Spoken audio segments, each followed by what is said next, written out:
Bismillahirrahmanirrahim. Assalamualaikum warahmatullahi wabarakatuh. Di sini kenalkan nama saya Haikal dengan NIM 22338088. Pada kesempatan kali ini saya ingin berbagi pembelajaran yaitu dengan mata kuliah material teknik. Adapun pembahasan kita pada kesempatan kali ini itu membahas tentang eh, klasifikasi dari material teknik. Yang pertama, yang pertama apa itu material teknik?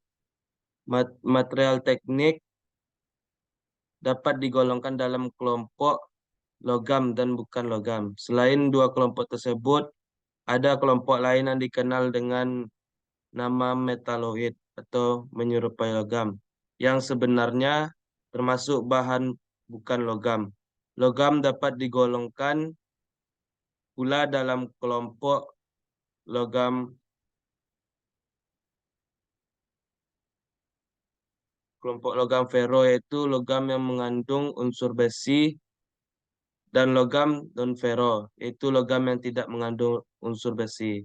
Dalam penggunaan dan pemakaian pada umumnya, logam tidak mer- eh, mer- logam tidak merupakan logam murni, melainkan logam panduan. Logam murni dalam pengertian ini adalah logam yang tidak dicampur dengan unsur biaya dengan unsur lainnya, atau pengertian lain yaitu yang diperoleh dari alam atau hasil tambang dalam keadaan murni dengan kadar kemurnian yang mencapai 99,99%.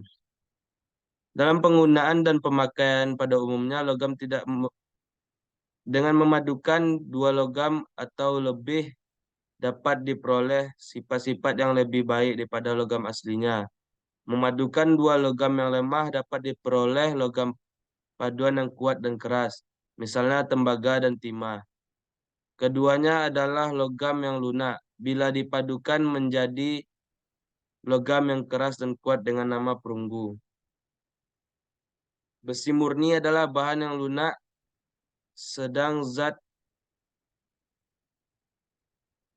arang atau karbon bukan logam adalah bahan yang rapuh. Paduan besi dengan zat arang menjadi baja yang keras dan liat. Logam pada umumnya terdapat di alam atau ditambang dalam bentuk biji-biji berupa batuan atau mineral. Biji logam tersebut masih terkait dengan unsur lain sebagai oksida, sulfida, dan karbonat.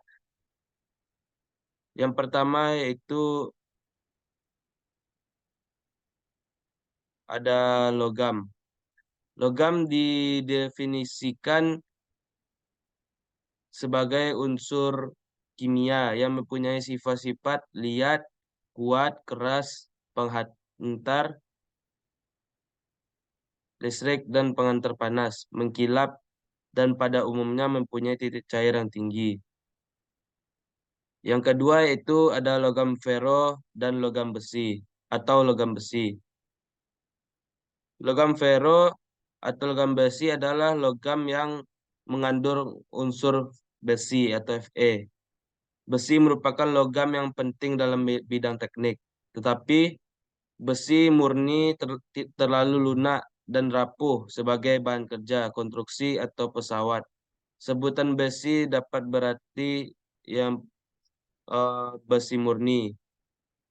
Besi murni dengan simbol Fe yang hanya dapat diperoleh dengan jalan reaksi kimia. Yang kedua yaitu besi teknik. Besi teknik adalah yang sudah atau selalu bercampur dengan unsur lain. Logam logam fero juga disebut besi karbon atau baja karbon. Bahan dasarnya adalah unsur besi Fe. Unsur besi yang yang biasa kita sebutkan yaitu Fe dan karbon dengan simbol C, tetapi sebenarnya juga mengandung kadarnya relatif rendah. Unsur-unsur dalam campuran itulah yang mempengaruhi sifat-sifat besi atau baja pada umumnya.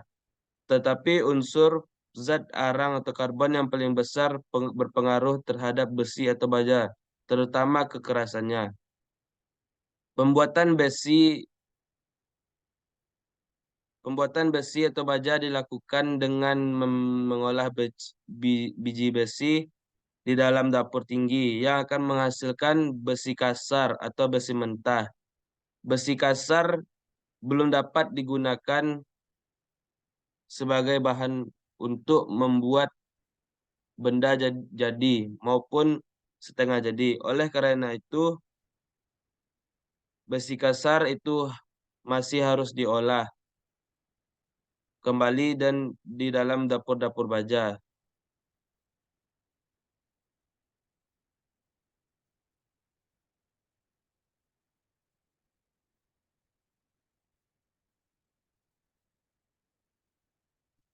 Logam yang dihasilkan oleh dapur-dapur baja itulah yang dikatakan sebagai besi atau baja karbon, yaitu bahan-bahan untuk membuat benda jadi maupun setengah jadi.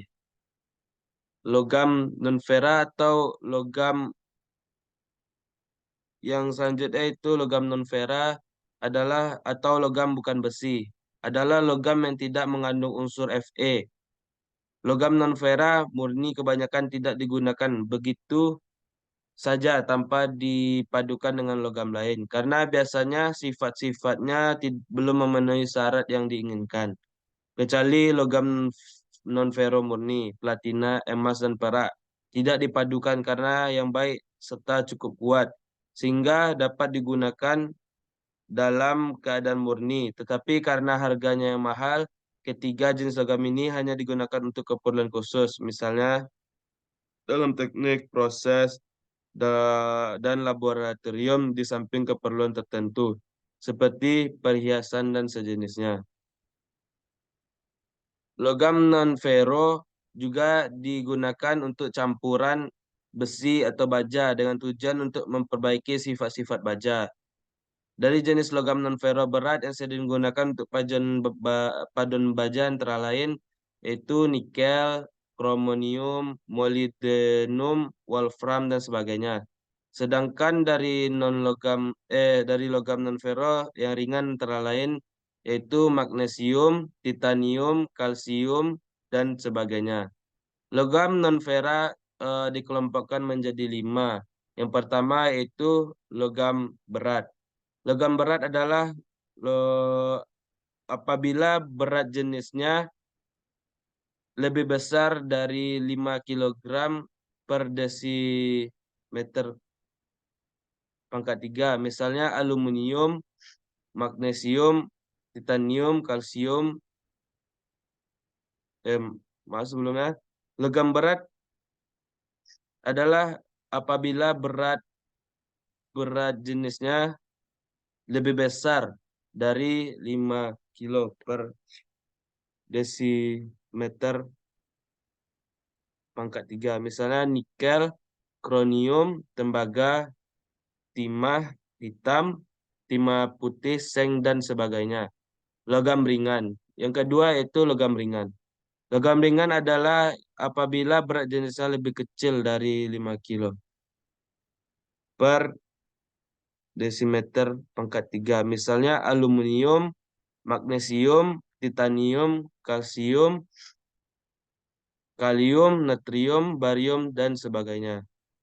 Yang ketiga yaitu logam mulia. Logam mulia adalah logam yang mempunyai nilai ekonomis tinggi, digunakan untuk keperluan khusus, misalnya untuk alat tukar uang, perhiasan, atau aksesoris lainnya, misalnya emas, perak, dan platina. Yang keempat itu logam rek- refraktori atau logam tahan api. Logam tersebut biasanya digunakan sebagai unsur paduan untuk alat-alat listrik, silinder line pada motor bakar torak, dan alat lainnya yang memerlukan ketahanan panas, misalnya wolfram, molybdenum, titanium, dan zirconium. Yang yang yang kelima yaitu logam radioaktif. Itu logam yang dapat memancarkan sinar radioaktif, yaitu sinar alfa, sinar beta, dan sinar gamma, misalnya uranium, plutonium, dan radium. Sifat mekanik logam nonferro pada umumnya kurang baik, akan tetapi dapat diperbaiki dengan memadukannya. Kebanyakan dari logam nonferro adalah tahan korosi karena adanya lapisan oksida yang kuat, sedangkan beberapa logam nonferro mempunyai daya penghantar listrik dan daya penghantar panas yang baik. Dari semua jenis yang sudah dibacakan tadi, digolongkan menjadi logam murni dan logam paduan. Logam murni artinya logam yang tidak dicampur dengan logam lain atau unsur lain. Sifat-sifat logam murni. Yang pertama itu kadar kemurniannya 99%. Yang kedua itu kekuatan tarik yang rendah. Yang ketiga titik lebur tinggi. Yang keempat daya hantar listrik baik. Yang kelima daya tahan terhadap karat.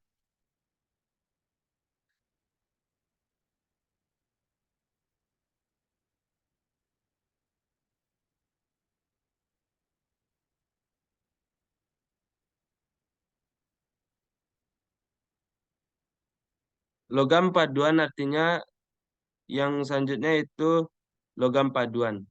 Logam paduan artinya logam yang dicampur dari dua macam logam atau lebih dari keadaan cair. Logam paduan dikelompokkan menjadi dua, yaitu paduan logam berat dan paduan logam ringan. Di antara paduan logam berat yang kita kenal antara lain kuningan atau loyang, perunggu, paduan nikel, paduan seng, dan sebagainya. Sedangkan paduan logam ringan antara lain paduan aluminium, paduan magnesium, dan paduan titanium. Adapun sifat-sifat logam paduan yaitu yang pertama, kekerasannya dapat ditingkatkan dari kekerasan logam asalnya. Yang kedua itu kekuatan tarik dapat diperbesar. Yang ketiga itu daya pemuai dapat dikurangkan. Yang keempat itu titik lebur dan diturunkan atau dinaikkan logam asalnya.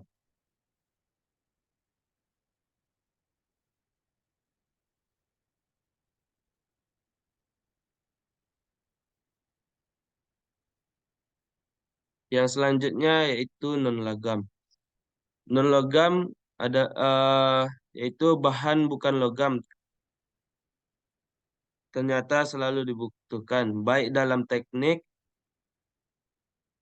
bangunan dan teknik mesin. Bangunan umum, teknik proses maupun keperluan lainnya. Bukan logam selain digunakan sebagai bahan pengganti logam untuk beberapa keperluan juga sangat dibutuhkan.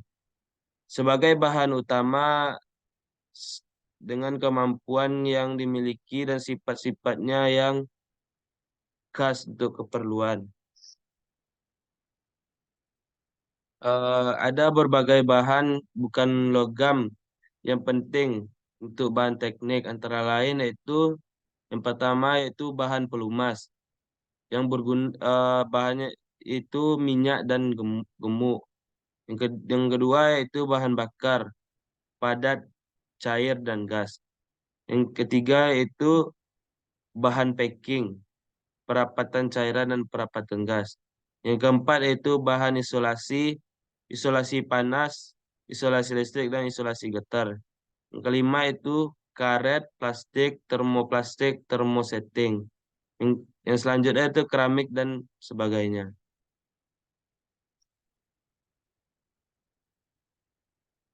Yang selanjutnya yaitu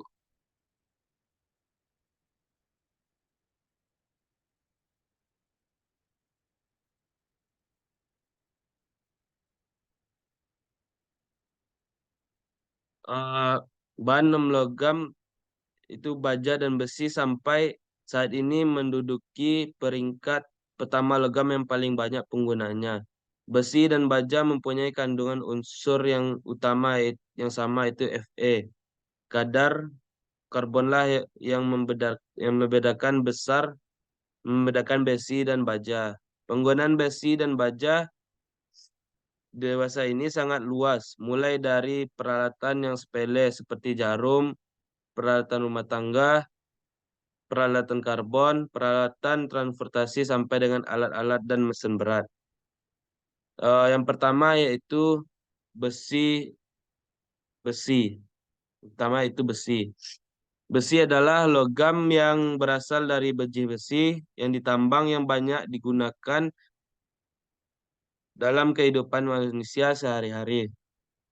Dari yang bermanfaat sampai dengan yang merusak dalam merusakkan. Dalam tabel periodik, besi mempunyai simbol Fe dan nomor atom 26. Besi juga mempunyai nilai ekonomis yang tinggi. Besi ditemukan pertama kali pada sekitar 1500 sebelum Masehi.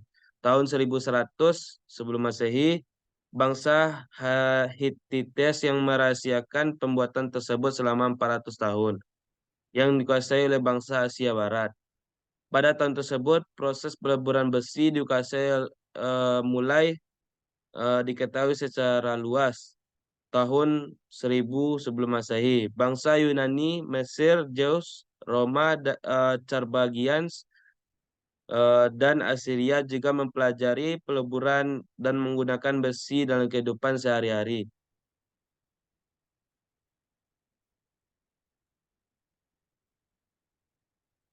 Ta- Tahun 800 sebelum Masehi, India berhasil membuat besi setelah diinvasi oleh bangsa Arya.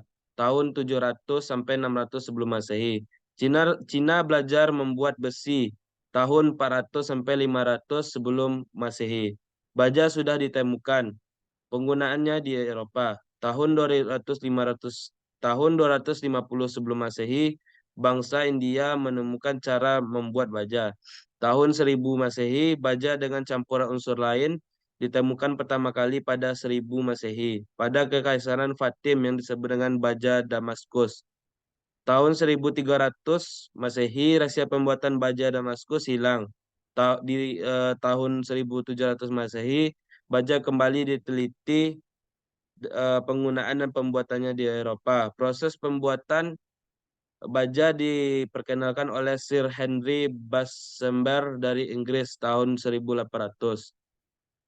Sedang William Kelly dari Amerika pada tahun yang hampir sama menemukan besi mampu tempah atau yang disebut malleable iron. Yang selanjutnya yang kedua itu baja. Baja adalah paduan logam yang tersusun dari besi sebagai unsur utama dari karbon sebagai unsur penguat. Unsur karbon inilah yang banyak eh, berperan dalam peningkatan performan. Perlakuan panas dapat mengubah sifat baja dari lunak seperti kawat menjadi keras seperti pisau. Penyebabnya adalah perlakuan berbentuk kubik kubik berpusat ruang menjadi kubik berpusat sisi atau heksagonal. Dengan perubahan struktur kristal, besi ada kalanya memiliki sifat magnetik dan ada kalanya tidak.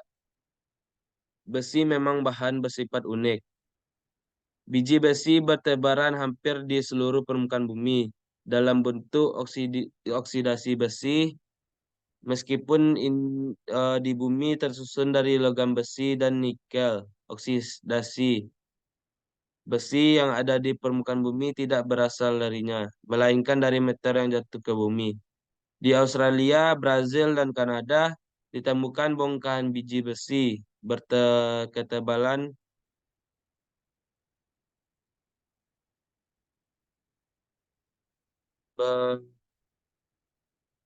Di Australia, Brazil, Kanada ditemukan bongkahan biji besi berketebalan beberapa puluhan meter dan mengandung 65% besi.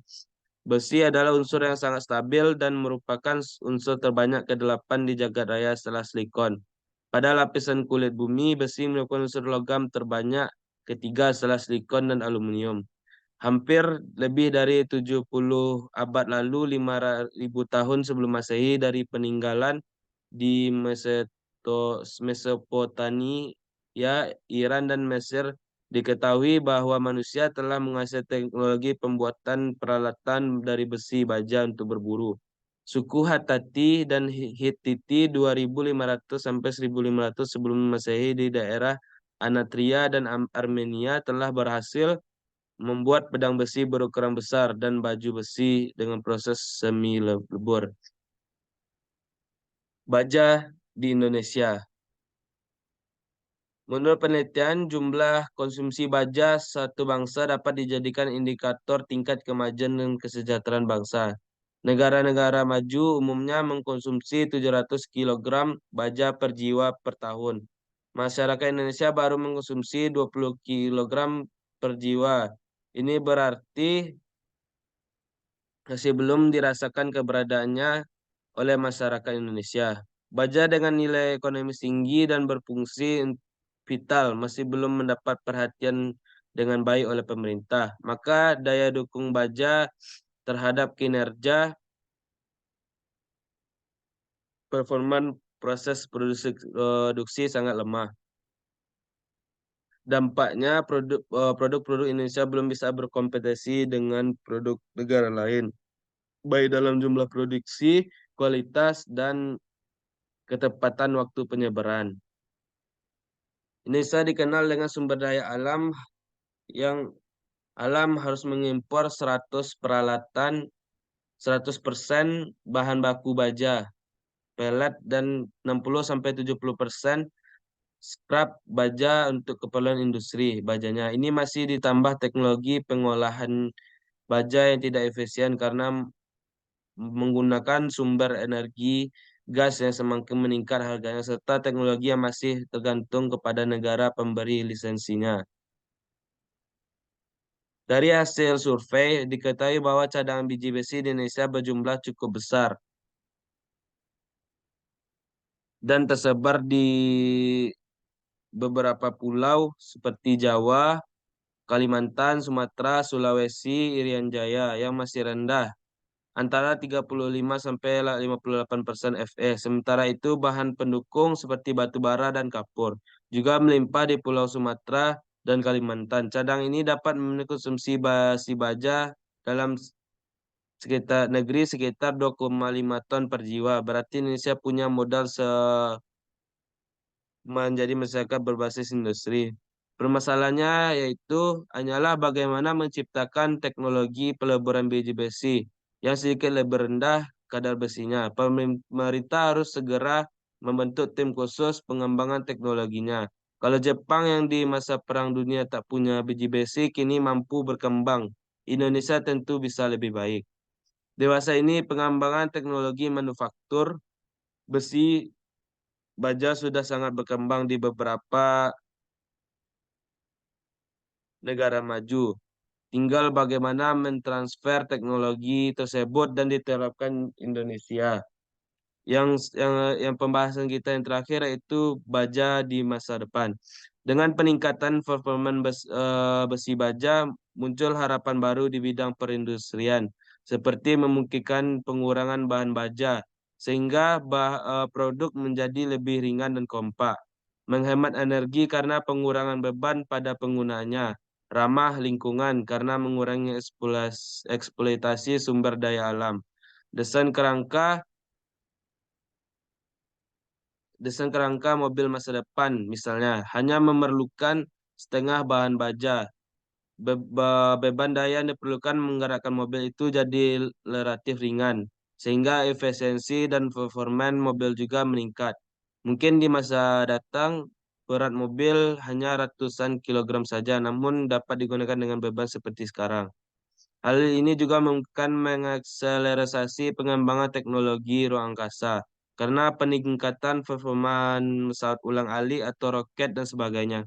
Khusus akhir-akhir ini dengan teknologi nano, sifat-sifat baja dapat dikontrol dan disesuaikan dengan kebutuhan bahan yang diperlukan dalam proses produksi. Jika rekayasa atau teknologi nano berhasil, dapat kita bayangkan beberapa juta ton biji besi separuh dari eksploitasi sekarang dapat dihemat. Indonesia yang kaya akan biji besi dan bahan pendukung proses pembuatan baja harus mampu bangkit dan mandiri dalam memenuhi kebutuhan industri perbajakannya. Pemerintah, perusahaan, dan para pakar terkait harus bisa merumuskan sebuah strategi dalam penguasaan teknologi baja guna yang menyongsong masyarakat Indonesia berbasis industri. Baiklah, sekian materi pelajaran yang bisa saya sampaikan. Terlebih dan terkurangnya saya mohon maaf. Saya akhiri dengan wassalamualaikum warahmatullahi wabarakatuh.